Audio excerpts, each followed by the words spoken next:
Speaker Om Birla चीखते रहे, चिल्लाते रहे, विपक्ष के सांसदों को धमकाते रहे, लेकिन इंडिया गठबंधन ने गदर काट दी। तो फिलहाल सदन में क्या हुआ कि स्पीकर बिरला 8 मिनट के अंदर ही भाग खड़े हुए। पहले वीडियो देखिए, फिर धनखड़ के साथ मिलकर 63 सांसदों ने कैसे खेल कर दिया है, उस पर आते हैं। सड़कों का आचरण विहार आप संसद में कर रहे हैं। सदन में तख्तियां लेकर आने वालों पर मुझे निर्णायक कार्रवाई करनी पड़ेगी। सदन की कार्रवाई आज 12 बजे तक के लिए स्थगित की जाती है। तो आप तस्वीरें देख सकते हैं कि 11 बजे स्पीकर ओम बिरला आते हैं और 11:08 पर सदन को स्थगित करके भाग जाते हैं। एक तरफ जहां इंडिया गठबंधन है कि सुनने के लिए तैयार नहीं है, वहीं दूसरी तरफ ओम बिरला विपक्ष को धमकाते हुए नजर आते हैं। आपको बता दें कि आज सदन शुरू होते ही बवाल खड़ा हो गया और बवाल इस बात को लेकर हो गया कि काले कपड़े सदन में घुमाए गए हैं। सिर्फ काले कपड़े नहीं घुमाए गए हैं, बल्कि तख्तियां भी लहराई गई हैं और जबरदस्त नारेबाजी भी हुई है। फिलहाल इस नारेबाजी के बीच आप देख सकते हैं कि किस तरीके से स्पीकर बिरला पहले तो बौखलाते हैं, फिर सदन स्थगित करके भाग जाते हैं। एक तरफ जहां सदन के अंदर विपक्ष ने गदर काट दी है, वहीं दूसरी तरफ सदन स्थगित होते ही सदन के बाहर क्या हुआ है, वीडियो देखिए। तो आप तस्वीरें देख सकते हैं कि सिर्फ सदन में काले कपड़े लहराए नहीं गए हैं, बल्कि काले कपड़े पहनकर संपूर्ण विपक्ष सदन में पहुंचा है। नेता प्रतिपक्ष राहुल गांधी, अखिलेश यादव समेत संपूर्ण विपक्ष ने काले कपड़े पहने हैं।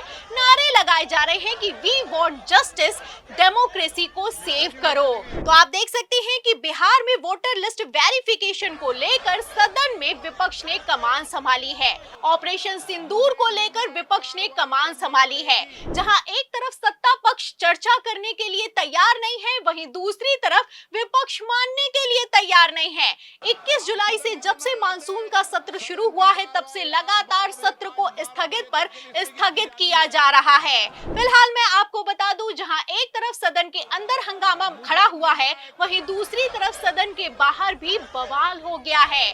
और कितना तगड़ा ये बवाल हो गया है, इसका अंदाजा आप इस बात से लगा सकते हैं कि खुद गृह मंत्री अमित शाह ने स्पीकर बिरला के घर पर जाकर मीटिंग बुलाई है। खबर भी मौजूद है, खबर आप देख सकते हैं, अमर उजाला की खबर है और इसमें लिखा हुआ है कि जस्टिस यशवंत वर्मा पर लोकसभा में महाभियोग लाने की तैयारी तेज, अमित शाह और ओम बिरला के बीच अहम बैठक हुई है। तो ये बैठक अगर चाहते तो सदन में भी हो सकती थी।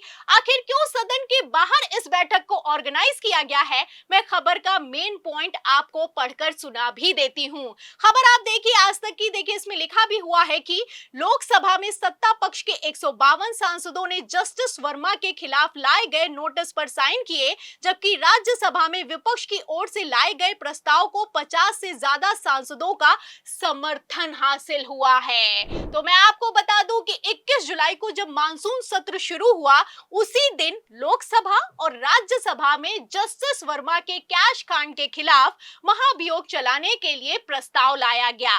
प्रस्ताव पेश किया गया। पहले तो प्रस्ताव धनखड़ को दिया गया और बाद में लोकसभा स्पीकर ओम बिरला को भी सांसदों ने प्रस्ताव थमाया।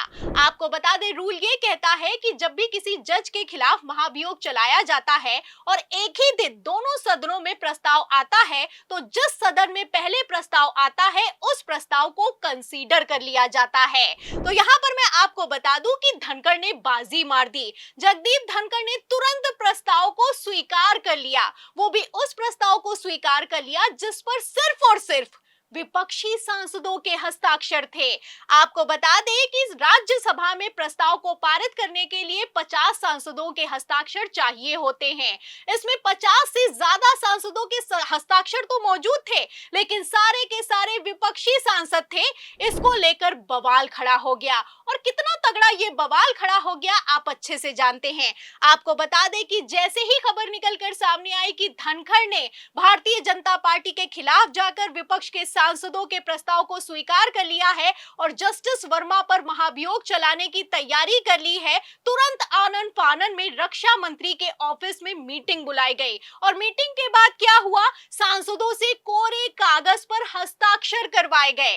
आपको बता दें कि 100 से ज्यादा सांसदों से कोरे कागज पर हस्ताक्षर करवाए गए। भारतीय जनता पार्टी के सांसदों पर दबाव बनाया गया और ये खबर किसी और ने नहीं बल्कि खुद भारतीय जनता पार्टी के सांसद ने नाम ना बताने की शर्त पर लीक की है। तो इन एक एक खबरों से आप अंदाजा लगा सकते हैं कि सिर्फ सदन के अंदर नहीं, सदन के बाहर भी बवाल खड़ा हुआ है।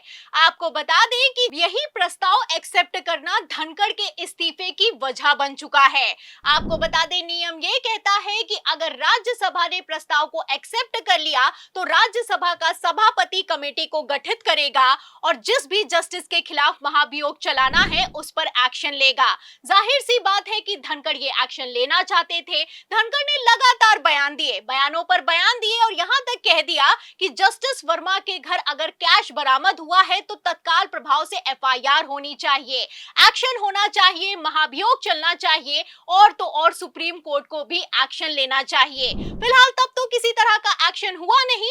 ऐसे हालातों में मानसून सत्र शुरू होते ही धनखड़ ने विपक्ष के 63 सांसदों के साथ मिलकर खेला करने की कोशिश की। फिलहाल ये पूरा का पूरा खेल अब फेल हो चुका है। धनखड़ का इस्तीफा हो चुका है और गृह मंत्री अमित शाह ने स्पीकर ओम बिरला के साथ मीटिंग करके अब लोकसभा में प्रस्ताव को रख दिया है। अब इस प्रस्ताव के खेल से आप अंदाजा लगा सकते हैं कि किस तरीके से धनखड़ फंस गए और स्पीकर ओम बिरला के हाथों में अब जस्टिस यशवंत वर्मा पर एक्शन लेने की कमान आ गई है। आपको बता दें कि जिस तरीके से गृह मंत्री अमित शाह ने कमान संभाली है, सवाल तो इस बात को लेकर खड़ा होता है कि दाल में कुछ काला है या फिर की पूरी दाल ही काली है।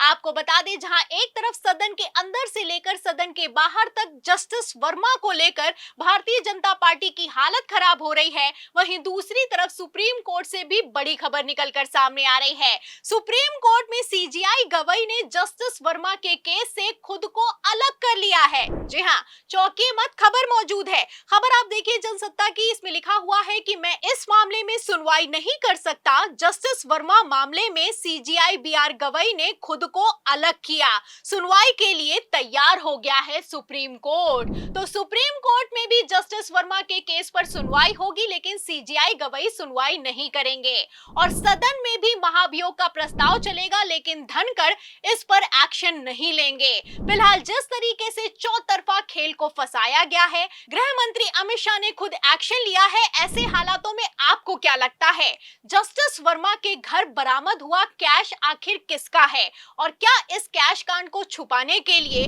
पूरा सिस्टम काम कर रहा है?